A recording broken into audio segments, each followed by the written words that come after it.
Chris Hansen here, and I'm going to need you all to take a seat right over there and check out Birds versus Boys. I think you're completely right here, and I hate it. Yeah. Hey, idiots. Stop doing dumb things. I got 2 phones. Upset alert. Upset alert. I might go insane. I think you're already there. There's no hope. Hope is gone. If this was an AFC North podcast, we'd be done in 15 minutes. Bob Hope. I'm going to drink bleach. Be the team you promised me you were going to be this year. This is the Consciously Hopeful podcast.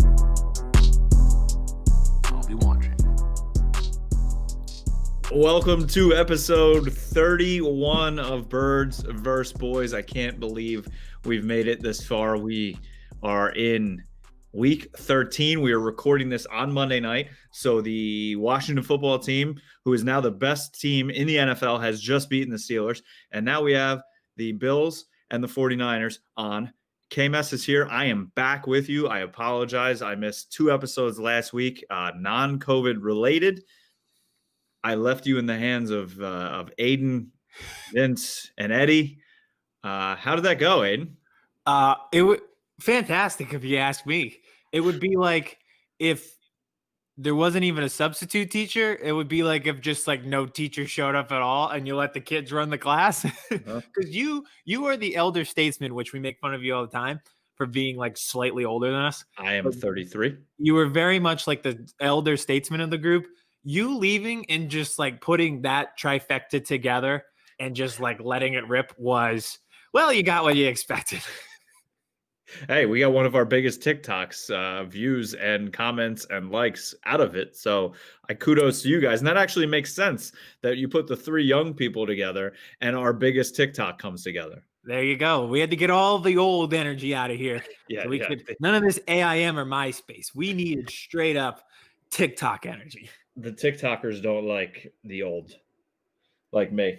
But yeah, we had a ton happen since the last time I was on. A lot happened in Cowboys land. A ton has happened in Eagle land, and a ton has happened in overall football land. I'd say this is. You don't want to see these games rearranged like they are, but we benefited the most because our schedule is we record Monday night, drops Tuesday. So we are in a perfect zone where we can recap one of these games and preview the other. We are right there in the sweet spot. So whether you're a Cowboys or Eagles fan, you're either getting a review or a preview, and either way, like you can benefit from it. Like this is pretty solid. Like this is as good as it could be for a podcast geared towards this. A pre-review. A repreview. Repreview. Okay. Repreview. I like repreview. Title of the podcast somewhere. Welcome to the repreview, episode 31 of Birds vs. Boys. Before we get into going around the NFL in terms of all the games that have happened up until this point, the NFC East. The NFC East. Aidan. Could you go on record as saying, like, if you were a playoff team, you would not want to face the NFC East division winner? Like, you could be on record saying that at this point. Yeah, I mean, the Giants, they're okay. Like even the games they lose. I think the last couple games that they lost was only by a combined like 3 points. Joe Judge got punched in the face by his offensive line coach and then was like, you're out of here, and just took over the team. You know, he seems like he was the right fit for the job until somehow Jason Garrett stabs him in the back and then takes over the job. And now this Washington football team, they took down the steel curtain. The gold standard has fallen. It's got to shake up the power rankings as if Vince didn't shake it up enough last week. But yeah, I mean, they're both playing incredible football. Their defenses are both top, not like you could say like elite, top 5, definitely top 10, and like getting consistent quarterback play. The Washington was always consistent quarterback play away. We just didn't know that Alex Smith could ever play football again. Now that he is, like they're totally going to be totally fine. We just didn't know that was a possibility. But the Daniel Jones thing shocks me. That game against the Seahawks shocked me because they just went to Seattle and punched a really good team in the mouth. That's how they won. They like Wayne Gallman was getting like 8 to 10 yards a carry. Like they were just punching them in the mouth and going down the throat. Like it was impressive. Like this division is impressive for the teams that we do not cover. Wayne Gallman had 16 carries for 135, averaged 8.4 a carry. Yes. Alfred Morris had 8 for 39, which, again, I can't believe Alfred Morris is now playing for the Giants and still playing. He had a touchdown. Of course he did, because I had Wayne Gallman in fantasy. Of course. Give me your thought of what Colt McCoy's stat line was for the Giants in this game. I mean, I watched the game. It wasn't that impressive. He had to have been like 16 for 33. I mean, his completion percentage was probably around 50%. I don't think he got over the 200 level for passing yards. It wasn't good. 13 of 22 for 105, a touchdown and an interception, and they won the ball game. Yeah. Well, you know what? He did his job. Shows you. Yeah. Yep. They pounded the rock and they played defense. And that is the recipe in the playoffs, and especially if it's cold weather, to win a playoff game. I'm not saying go to the Super Bowl and win the Super Bowl, but the Giants could win a playoff game with that recipe. Well, pounding the rock and playing good defense are two things neither of our teams do. So let's do around the NFL. We'll recap the rest of these games and then get into these two teams who have no chance in the NFC East at this point. Especially pounding the rock for the Cowboys, who are paying $50 million a year for Jordan Howard, basically. Hey. All right. You want to pay that much for Jordan Howard? Okay. Well, look, apparently in some people's minds, he is the running back one in this city for some reason. You want to do these games? Vince, do you have a 60-second clock ready today? 3, 2, 1. Where is it? Wow, look at that. There it is. All right, Aidan, count us down, my friend. All right, 3, 2, 1. Around the NFL starts now. We had the Saints, Taysom Hill, undefeated as a starter, first touchdown pass. Saints 21. Falcons had a chance at the end. Oh, of course, they blew it, 16. The Browns are good at football. 41-35 in Tennessee. Always bet on the team the week after they fired their coach. Lions 34, Bears 30.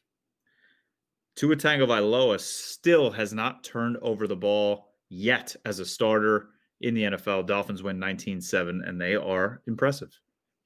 Another touchdown for Justin Jefferson. Vikings 27, Jaguars 24. Another typical AFC West or AFC South game. Colts win 26-20. Every one of those games, I feel like, is the same game. The Raiders, I can't even do this without laughing, beat the Jets on a last-second heave to the end zone where the Raiders brought an all-out blitz, or the Jets brought an all-out blitz. 31-28 Raiders. And then they fired Greg Williams today. And then they fired their defense board. Because he's a scapegoat, because Woody Johnson, who is the owner of the team, is in Ireland because he is the ambassador to the U.S. in Ireland, and he definitely called Adam Gase and said, lose this fucking game, and then they lost the game, but then it looked way too obvious that they lost the game the way they lost the game, so then he's like, shit, we need to do something, and they fired Greg Williams, and now he's the scapegoat. And that was all of our 60 seconds. Giants win 17-12 in Seattle. Rams, big division win against the Cardinals, 38-28. Picked this game on Branded Radio because, of course, you had to. The Patriots and Chargers were even. Had to pick the Patriots here. Patriots 45-0 over the lapless Chargers. Chiefs struggle a little bit with the Broncos, but end up winning 22-16. The Washington football team takes down our number one team in the power rankings. The steel curtain has fallen 23-17 on Monday Night Football. Pretty good. Sorry, I don't know what happened there. I blacked out for a second. Well, I love the conspiracy theory of the Charlie Kelly mailroom level, but right, it's still funny. All right. So I guess there's a few things to talk about with our teams. So I'm gonna start with a funny thought. I tweeted this today. The Giants might win this division. Very, very could win this division. Jason Garrett is the offensive coordinator for the Giants. The Cowboys probably are going to finish in last place, if not the Eagles. The Eagles may not win another game, but the Cowboys may not win another game either. So Cowboys may finish in last place. Play each other. So yeah, so one of us is not winning another game. The Cowboys may finish in last place. The Giants may finish in first place. Jerry Jones is going to fire fucking Mike McCarthy, and he's going to rehire Jason Garrett after Jason Garrett wins the division with the Giants. It's going to happen. This is my life. Sure. Yeah. I've seen crazier things, but not actually. Be ready. Yeah. Well, Jason Garrett is coming back. I don't actually think this, people. We're making it funny here because this is the life of our lives right now. We've seen everything with these two teams. I don't take anything off the table. Nothing, anything shocking that you just laugh at and say, why me with these teams will happen. So I could see it. It could happen. So the Cowboys or the Eagles are going to go on a run here and then make the playoffs, get a bad draft pick, and get smoked in the playoff is what you're saying. Not a chance. Mathematically, we're running out of time here, bud. I feel like we need to have Lance Meadow back on because a couple of weeks ago we had him on and he said the Giants were the most dangerous team in the division. And that's when the Eagles were still in the driver's seat. If you remember that, Chris. Kind of. I mean, he said it after they beat the Eagles, so it wasn't the boldest prediction in the world. But yeah, I liked him and I liked his analysis a lot. I will tip my cap to him because he was correct in that aspect. All right, let's let you vent, and we'll go through the Eagles' turmoil first. Me? Wait, us? Turmoil? Yeah. Oh, yes. You think I have something to talk about today? I mean, I don't know if you have a lot to talk about, but I would say I took a few notes after the game yesterday. Just like a small few bullet points. It's just a little insy little tiny notes. Just some tiny, like a few lines of some things to rehash of the events that transpired. So we're probably going to lead with Travis Fulgham today, something like that, right? Yeah, how about Jake Elliott sucks now? Let's just change it up. Has anyone talked about that? Anything other than the one position? I was watching the game with my wife, and Elliott missed the extra point, and then Crosby missed the extra point. She's like, "Is it windy there?" I'm like, "No, I really don't know. It could have been. I don't know. It was definitely brick cold. It always is. Yes. But yeah, I mean, you could start there randomly. We'll get into the quarterback thing. But yeah, I mean, I think that's my whole spiel can be boiled down to that. I mean, we talk about one position and 52 other guys suck, down to the kicker who can't even make extra points. Like, what do you want this team to do? It does not matter who this quarterback is. But I guess we have. Let's do it. Let's just do it. Let's just rip the Band-Aid off and talk about this stupid controversy. Bring out your dead. Bring out your dead. Bring out your dead. I will say this. I'll leave with something positive. You love those heartfelt moments. Like in college, like they'll let the game manager play and take a 3-pointer at the end of the game on senior night, and they'll have these kids run on during the spring game for college football teams, and he gets to score a touchdown. Yep. So I'm glad that the Make-A-Wish kid, Jalen Hurts, got in when the game was completely out of whack and untouchable for the Eagles. And they let the Make-A-Wish kid come in and throw the ball around. Oh, congrats, Jalen. You did it. Oh, he completed a pass. Yay. Congratulations. Yeah, you did it. Oh my God. You did it against prevent defense. You're the best, man. Oh my God. I hate this team.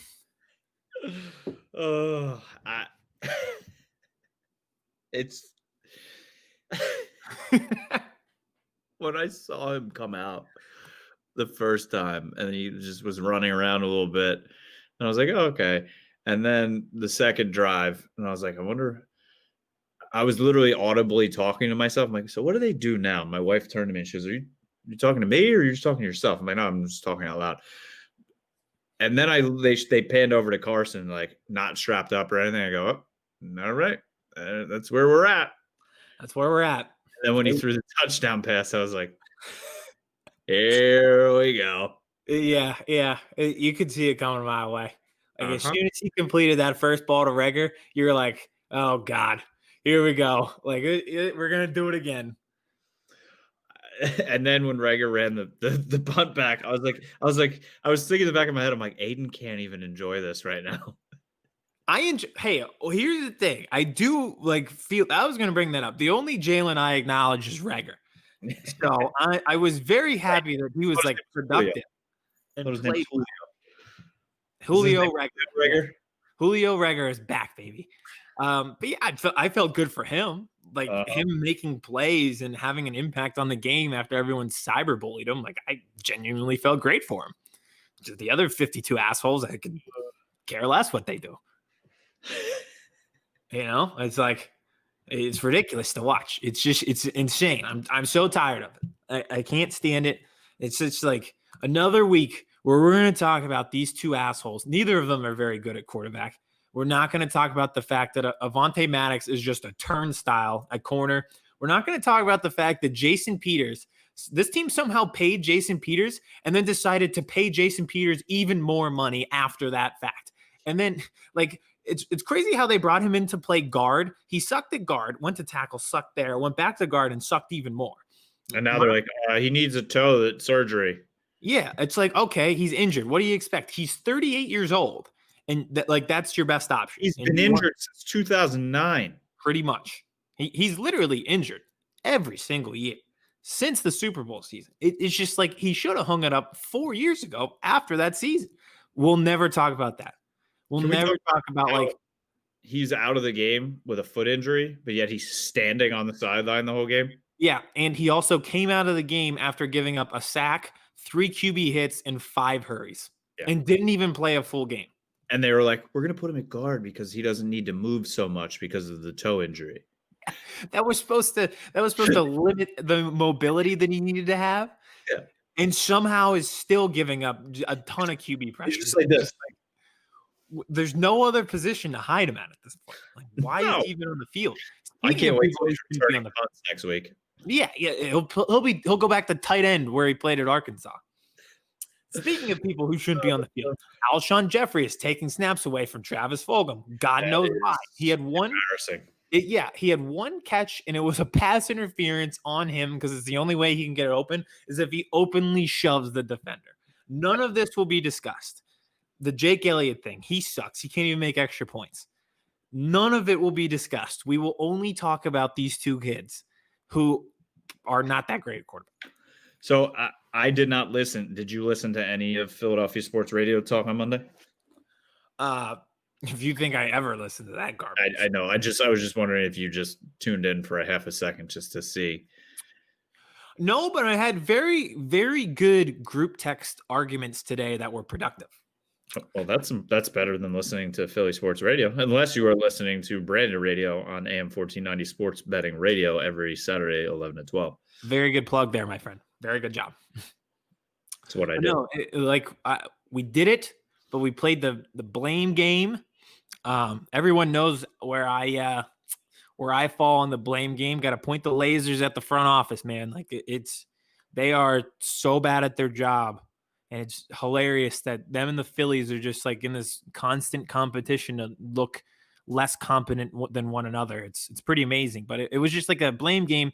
And it's interesting. I'd love for people to comment and say, where do you place all this blame? Because it's so interesting because no one is blameless, but it's if who would it take solving the issue for it to work out for everybody else? If Doug Peterson figured it out and was a better play caller, would everybody be better? Would it benefit whoever is quarterback? It's just one of those things. So I asked Joe on Brandon Radio the other day, and I'm interested to see your answer for this question. If you could only choose one of these two for the next 10 years for your team, a absolutely A+ general manager or an absolute A+ head coach? General manager. 100 times. 100 times. We just did. You got me fired up. I knew you. God, we just did this. We just did it. The Phillies, you hated Gabe Kapler. Okay, so they fired Gabe Kapler. They brought in Joe Girardi. He's got a ring on his finger. Well respected. Everybody loves him. The same freaking result. Just fire the GM. It's so bad. It is so easy. Like, you cannot draft this poorly to have a top 10 salary cap like team. These buffoons just drive me nuts. Top 10 in salary, haven't drafted well, have 3 wins. How anyone in the front office can survive this is beyond me. And what they've done to Carson Wentz is a war crime. I mean, they're ruining him physically and mentally. It's so dumb. Like, it's just like ridiculous. You almost feel bad to the point like you want him. I want him to be an Eagle and I want him to succeed. But it's at the point now where I'm like, just go. Like, he would be better off somewhere else. And we'll just go down the same rabbit hole. In 2 years, we'll talk ourselves into another quarterback who's not Jalen Hurts. Like, that was my main thing in all the arguments today. Like, Indy or Carolina? Yeah, either one. But like, here's my whole takeaway after yesterday, because we are once again down a QB controversy rabbit hole. And I don't get why our fan base constantly does this. Stability at the on offense and at quarterback is the biggest, probably the most important position in all of sports, to have stability at quarterback. Yep. The Eagles have had anything but that since Donovan McNabb. So technically, even before McNabb, because Jeff Garcia, he's our baby. It's our baby. He's a baby. But okay, Jeff Garcia. After McNabb, the heir apparent to McNabb was Kevin Cobb. That lasted 1 half, literally 1 half. So we talked ourselves into Michael Vick. And then after that, we talked ourselves into Foles. Later, we would talk ourselves into Foles again, and then Foles a third time. In between that, you had Wentz, and briefly before him, you had Sam Bradford. And now you have Hurts. I'm tired. This is tiring. This is dumb. At what point are we going to focus on the other 52 guys and say they're not good enough for any quarterback to thrive and succeed here? How many times do you have to watch another team like Aaron Rodgers throw to Devontae Adams and say, maybe if we had a playmaker, we'd have more stability on offense with our quarterback? I am tired. This is dumb. We are watching the same movie and you're expecting a different result. You are a mouse. There is cheese in a trap. Stop biting the cheese. This kind of reminds me of the leaked footage that came out from the draft this past year from the Vikings war room. I don't know if you saw this, where it was, the Zoom with the coaches and the GM, and they're like, all right, Eagles are on the clock here. They're going to take Jefferson. So we got to either trade back here or we're going with the corner. We're probably going to take the corner. Jefferson's definitely going to be off the board here. And then like, ding, ding, ding. Eagles select Jalen Reagor, and they're like, put the card in now. Jefferson, put the card in now. And they literally laughed. They laughed at us. They legitimately laughed. Not saying Reagor's going to be a bad player or is a bad player, but just the things that, as you're not happy about Cole Beasley getting the touchdown from Josh Allen there. For my life everywhere, with my brand, with my fantasy team, just fighting for my life. Grinded. But seeing what Justin Jefferson is doing this year and in purple with Kirk Cousins. It's just like, how many times, and it's just like, you can go back to the Jefferson example, DK Metcalf, but we took Donnell Pumphrey. If we just took Alvin Kamara, I could do this all day. We could just do a show where we rehash all the times the Eagles missed in the draft. I think we've done that times too already. What's that? I think we've done that a time or two going down. We've done a mini series. I can do it. I can do an entire podcast. If you wanted me to fill up and say, hey, if this were branded radio and they're like, look, man, we don't have a guest today. Like, and Joe and Kevin are out. Like, you just got to fill 60 minutes. I could do 60 minutes of just talking about draft day mistakes by the Eagles. How do people keep their jobs after this? This is so annoying. It's just is ridiculous. Like, I'm just tired of dealing with it. Like, I don't blame you. And what I say is like, okay, let's start Jalen Hurts. Let's do it. Let's go all in on him. He's still going to face the same issues. And we keep talking about that before. Like, the offensive line still won't block for him. The receivers still won't get open. And they still won't hand the ball off to Miles Sanders. And we will come back and say, well, I guess Hurts isn't the guy. No. You have Jordan Howard. You don't need Jordan Howard, running back 1 in Philadelphia, apparently. I just can't. I can't do this anymore. I am breaking up with the Eagles. I have reached my wit's end. hop on. I am a Washington football team fan. Me and Joe. They are our new fun team. Go Washington. I'm not leaving the state. I'm still in on the gold standard. Okay. It's not that far down the road. You got to invest. Like I said, I invested in Apple when they were in the freaking garage, baby. I invested in Amazon when they were selling books. Now Pittsburgh's 11-1. So did you see the report that apparently after the game, Wentz and Peterson didn't talk at all? And when Carson said whatever's going to happen is out of my control? I did not see that, but I believe it. I mean, these two, it's ruined. They've ruined everything. Like it was inevitable from the day that they drafted Jalen Hurts, and them not being able to see that added to the laundry list of reasons why the front office should be fired. Like this was always inevitable. There was always too many people in the room, and it was caused by the guy who thinks he's the smartest guy in the room. He's not. But yeah, I mean, Wentz is done. Like he's not. Why would he talk to him? You know? There's no reason for them to have a working, friendly relationship at this point. This is done. Like maybe he comes back next year because you can't trade him. But I mean, Doug Peterson barely seems like he even wants to come back. Like, why would these guys get along? Yeah, I mean the cap, which we'll talk about in a couple weeks, but the cap issues that the Eagles have going into next year too is just outrageous. Can I actually bring that up? Mm-hmm. Let me show you the prophecy for the Eagles. Let me show you what's going to happen. As you mentioned, as we've mentioned before, as our good buddy Jeff Kavanaugh brought up today, Eagles next year, salary cap hell. It's not going to be great. So here's what they're going to do. These last 4 weeks, you're going to have fool's gold. You're going to say, Jalen Hurts is the guy as they're playing garbage time and losing against teams. So they get rid of Wentz's contract. It'll basically be a reset of that cap because now you have a quarterback on a rookie deal. You get rid of that hefty QB contract. All of a sudden, you're in pretty good financial shape. And people will start saying, oh, Howie Roseman, he was a year ahead. He saw this coming. He knew he had what he had to do with the salary cap. He's playing chess, not checkers. He knew he had to get Hurts because they could bail on Wentz the following year and save themselves from the salary cap. No, they didn't.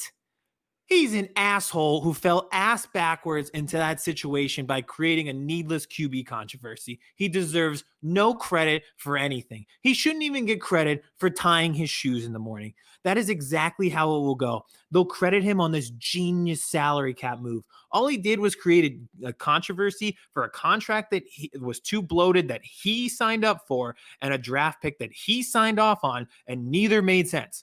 That's on him. And that's what's going to happen. He deserves none of the credit when it does.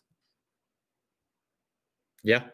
I mean, he's the wizard. That's what they say. Nobody can finesse and massage the cap better than Howie. Which he'll have to do. But, I mean, I don't even want him to. I don't even want him here anymore. You know, like there was a point where I was like, he's good at the salary cap, so maybe he can stick around. Get the fuck out of here. I'm so done. 1, 2, 3. Here of most likely still to be here to least likely to be here next year. Doug, Howie, Carson. Is one the most likely or is one least? Most likely to still be in Philly. So most likely would be number 1? Yeah. Okay. So least likely would be 3. So count down from 3? Yes. Okay. Least likely, I still say Howie. He's got all my anger directed towards him, but I also think like he has the worst resume, like last year, like we're a year removed from Carson being good and Doug being good. Like it's been years since Howie has been good. Like you start to run out of the benefit of the doubt when you haven't really made good acquisitions or draft picks in 4 years since 2017. It's like he's least likely because he has his resume just isn't built. 2, I would go Wentz. Like I said, they're going to try this thing where they're like, oh, well, it's just a salary cap thing. We're going to move on from him and go to Hurts because he's on a rookie deal. We had it planned out all along. Just no, shut up. No, you didn't. And then Doug is the last one. My thing with Doug, like, I just don't think he wants to be here. Like, he just doesn't want to deal with it. He almost wants to be fired. It should really tell you something that NFL head coach is such a prestigious role.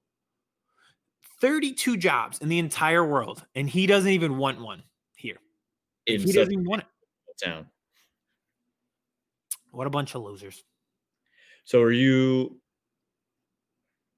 think they're going to start Hurts against the Saints? Yes. Real, like, honestly, not just like fucking around where start Hurts, start Jalen Hurts, start Jalen Hurts. Oh, no. Well, yeah, but I mean, yeah, but no. I actually do think they start Hurts. So two things. One, he might actually give you the best chance to win just because the offensive line is so bad that you need somebody who's fast, and Hurts is faster and more mobile than Wentz. It's like you even saw it in the brief period he was in on Sunday against the Packers. He can run more. Yep. So he might give you a better chance just because he can escape more. That is a short-term problem solved. Didn't he? What's that? He ran for 2 first downs in a row at one point, didn't he? I think he had like an 11-yard run and then like a 13-yard run back-to-back or something. It was in the same series, I believe, yes. He did take off a few times, which is like it sets you up for short-term success. Do you want your quarterback's best asset to be the offensive line is bad and he can escape it better than anybody else we have? No. Probably not. But that's the position and predicament that we are in. So one, I think that, and two, yeah, like I said, this is the prophecy that they are going to start him for 4 games, probably go 1-3, talk themselves into him because in the second half when they're down by 10, he plays well because the teams are just trying to milk the clock. And, they say, oh, he's on a rookie deal and Wentz isn't, and we need salary cap relief. And that's that. So, yeah, I think he starts. Jalen Hurts against Taysom Hill.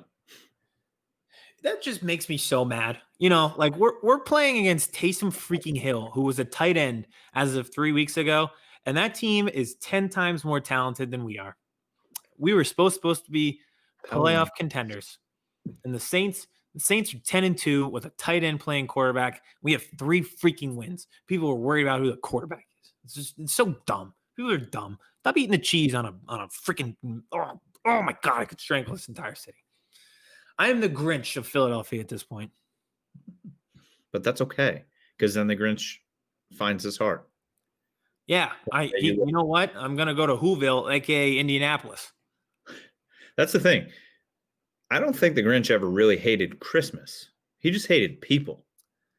Yeah, and I hate the Eagles front office. So I hate them. It makes sense. My heart is going to grow 3 sizes if they would just fire Howie Roseman. Howie Whoville, or no, Cindy Lou Who? Howie Lou Who. Howie Lou Who. Got to get him out of here. The fuck out of here, Howie Lou Who. But yeah, I mean, it's just insane. I don't even know what else to say. I'm just so tired. Like I said, I'm just tired of talking about it. I'm going to become the Joker. There's nothing left to be said. It's just insane how they've set Carson Wentz up for failure, and just like to just have such a blatant, systemic, obvious failure. And it almost bails the front office out by people talking about this quarterback controversy. But, it does not matter who the quarterback is. Like we just boil it down to this. Like I said, we were both supposed to be playoff contenders. Jalen Hurts starts, do the Eagles win? Yes or no? No. If Carson Wentz starts, the Eagles win or lose against the Saints? Lose. Okay. So what the fuck are we doing here? Like you built a flawed roster that can't compete with the best team in the NFC. So who cares who the quarterback is? Because the other 52 guys won't be able to get it done. Like that's got to be the bottom line for people at this point. Slay hasn't been performing. Yeah. No. Like I feel like the Metcalf thing, like physically, and that was like another thing with the Eagles this year. Like all the problems played out. They're like, okay, we don't have a quarterback who's over 5'10". Now you're playing these big physical receivers, and they just throw it over you. We talked about that early before the season. Yeah. And it played out right in front of our eyes. And just to think about all the issues that we could have, like before the season, people being like, hey, we're kind of short at linebacker. Hey, like these corners aren't that tall. People could throw it on us. And just, hey, like offensive line depth, like we probably need to be deeper. And just to watch all these things play out and to have drafted a backup quarterback, it's just, it'll never get old and just how dumb it is. What a dumb, Josh Allen, don't even think about it. Well, yes. Okay. I'm back. You are living in fantasy land here with Aiden's playoff life on the line, with his Eagles life on the line, and his real life on the line altogether. It's all in one big ball. You know, in art class when you're in third grade and they make you build the pottery and they make you bring home like a paperclip thing for your parents, but you're not good at art because your hands are like the size of ants. But you spend half the class just balling all the clay together. That's my life. That's the brand here. It's all together, balled together and played with. So I can't remember the last time the Cowboys played football. Was it Thanksgiving? I think it was Thanksgiving, right? Yeah, it was Thanksgiving. But hey, you guys are back. Do you have a shot? I feel like they have a shot. Hope not. You hope? Well, yeah, you hope not. But you do. I don't know. I think they do, but then at the same time, once I boil it down, I don't think so. Lamar's going to be coming back. I think he's going to gash this team. It's going to be cold tomorrow night in Baltimore, or if you're listening to this, actually tonight in Baltimore. In Philly tomorrow, the high is 39. That's not Cowboy football weather. Never has. Never will be. When they go to Chicago in December, they always fold. I think the Ravens are going to run all over this Cowboys team. I don't think they need, Lamar's not been looking good through the air this year, obviously. This Ravens team is flawed. But it's what's better for a flawed team coming off a rough stretch than getting to play the Dallas Cowboys. But playing the Philadelphia Eagles, maybe. I don't know. Eagles still have like a little bit of life. I feel like they still have enough talent. But Cowboy, I don't know. I just have a weird feeling about it because you know what it is. You know how we feel about the Ravens. What are they not like? Adversity. So here you are. It's Tuesday night. It's a weird game. You're on a short week because you played last Wednesday. You still have people on the COVID list. Like they have too many excuses for a team that loves excuses. They got to be pissed, right? You got to be feeling like they're like a MAC team. Like they played on a Wednesday night and now they're playing on Tuesday night. Yeah. But hey, this is a really important game for them. Like think about it. That's another reason why I don't see the Cowboys having much of a shot because the Ravens need this game. They don't have this game. They're in trouble. Yeah, this is a must win. Like Browns won, Raiders won, Dolphins won. There's some good teams in the AFC that are like Colts and Titans, both, I believe, 8-4, 7-5. Colts are definitely 8-4. I'd have to check the Titans, but and the Ravens, surprisingly, I didn't even realize that they had 5 losses after they lost to the Steelers. At the end of that game, what's that? Should have lost to the Eagles. Yeah, hey, if we knew how to do a 2-point conversion play, we'd be able to do it. But, here we are. Yeah, if you are a betting man or woman, the bet that I'm going to be putting in tomorrow is the prop of an anytime Des Bryant touchdown. Oh, absolutely. You can see that coming. He probably doesn't have a big night. No. He doesn't have that night where he scores 3 touchdowns on Sunday Night Football against the Eagles. You can see him getting in on the 2-yard line and they target him and it's a play designed for him for a touchdown. You can definitely see that happen. Even a jump ball in the back of the end zone. Because again, the Cowboys, they don't have Diggs. Anthony Brown's going to be out there. Donovan Wilson, their safety, who has been flashing lately, is out tonight. So that means my guy's going to be probably starting at safety. Again, I'm not even going to say his name.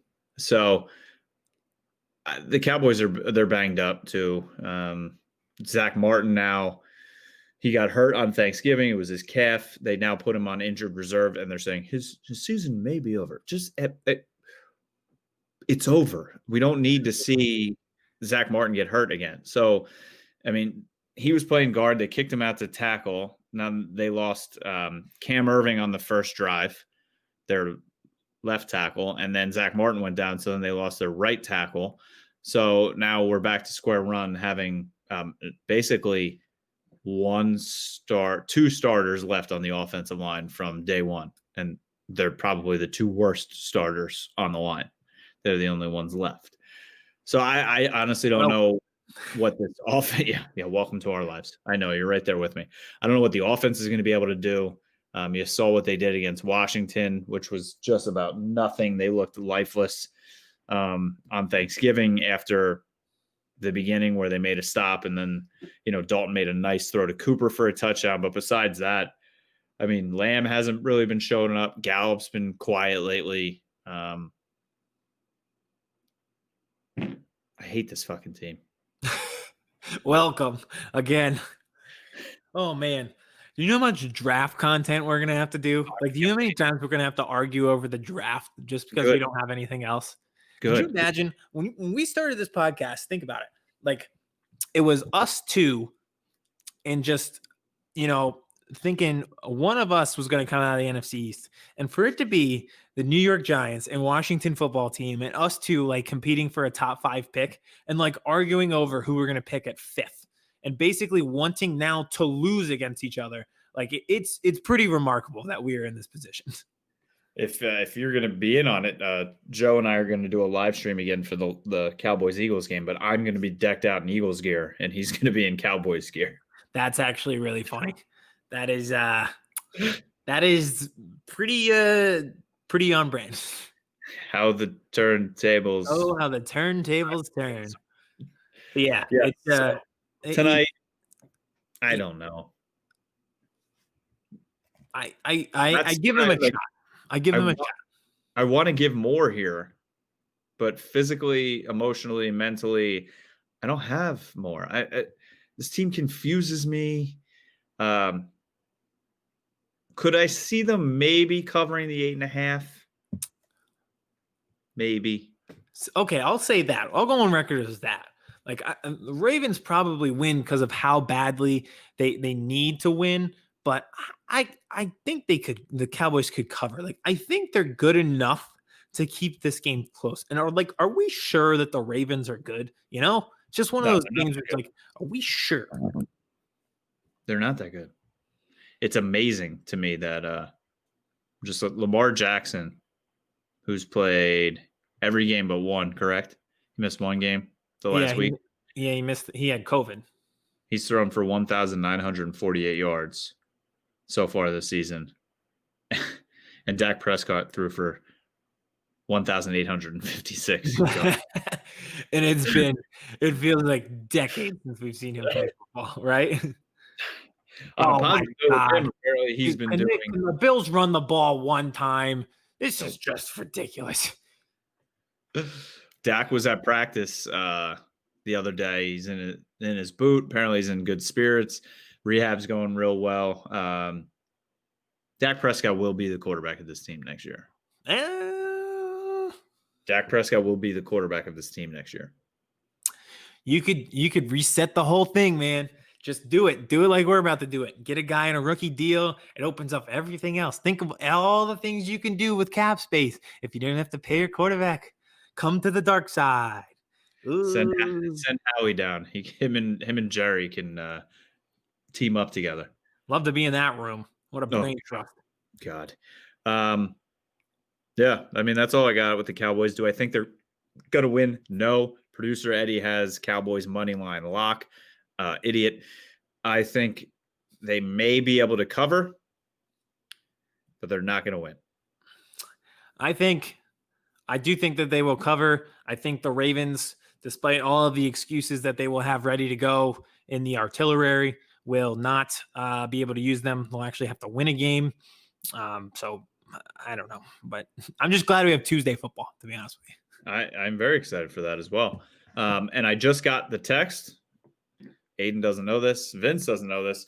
We will be joined Wednesday for our Thursday show by Kevin Turner, KT Fun Tweets, down in Dallas. He's also on the draft show with our guys, Kyle Yeomans and Jeff Kavanaugh have been on. He covers the Cowboys down there in Dallas. So another Cowboys media personality who Aidan's going to fall in love with will be joining us for our Thursday episode to recap the Cowboys Ravens that is happening tonight, and probably talk a little draft with us, dive into the draft show. I am very disappointed that all of our friends started a draft show without me, and I didn't get an invite. I'm Well, now- a little bit butthurt by this. Now all you got to do is make friends with KT, and then you're friends with everybody, and then they got to let us in. Right? I feel like I'm like close. I don't know if there's like a hazing ritual I have to go through or something. Like, I don't know. Like, I feel like I'm pretty close. I should kind of be on the show. At Maybe least Twitter be should. the antagonist and just argue Eagles Cowboys about who we should draft. Twitter should bring in like what Facebook used to have, the poke. Yeah, Were I'm gonna just poke the podcast until they let me on. Were you old enough to have the poke on Facebook? Yes. Is the poke still around? Couldn't No. tell you. But I used to like that. That was the thing in college. Like all of a sudden, I'd like wake up the next morning and like check the Facebook, and it'd be like, Oh God. "Kathy poked you," and I was like, "Who's Kathy?" It was What the a poke. wild life. was the best That was But also the bad thing was Kathy only had one Facebook picture. There was not a lot to look at. It was one. So then you look at the picture like, fuck, do I poke back or not? Do I poke? Fuck it, poke. Think about how much time the Instagram models would have to choose and how much time they would do editing if you could only choose one photo. Mm-hmm. It's a sad life. Kathy That's like the Instagram model version of the Civil War, where instead of anesthesia, they just gave you a shot of liquor and put a sock in your mouth and cut your leg off. That's it. Enjoy it. Kathy was not a 67-year-old man, Vince. Just had to get that out there. Yes. So we will be joined by KT Fun Tweets on Thursday. Cowboys play tonight. Eagles are eagling. Yeah, that's why they put it. Another stupid quarterback controversy. I can't wait till they talk themselves into Spencer Rattler from Oklahoma in 3 years. God, he's such a clown. So is Just his fan base. Yeah. So make sure you're following us on Twitter at Branded. Where am I going here? Follow Branded Sports at Branded_sports on Twitter. Follow us at Birds vs. Boys Pod. We are on TikTok. I am 33 years old, but we are on TikTok, and we are taking over the TikTok game. So follow us on TikTok because producer Vince makes absolute fire. Thank you, producer Vince. You're welcome. Thank you, Vince. And we will be back for episode 32 of Birds vs. Boys with the two young guys and the old man talking football and another guy who's probably younger than me. Cowboys money line. Drink stateside vodka. Chris Hansen here, and I'm going to need you all to take a seat right over there and check out Birds versus Boys. I think you're completely right here, and I hate it. Hey, idiots. Stop doing dumb things. I got 2 phones. Upset alert. Upset alert. I might go insane. I think you're already there. There's no hope. Hope is Dude, gone. no. If this was an AFC North podcast, we'd be done in 15 minutes. Bob Hope. I'm going to drink bleach. Beat the team you promised me you were gonna be this year! This is the Consciously Hopeful podcast. I'll be watching.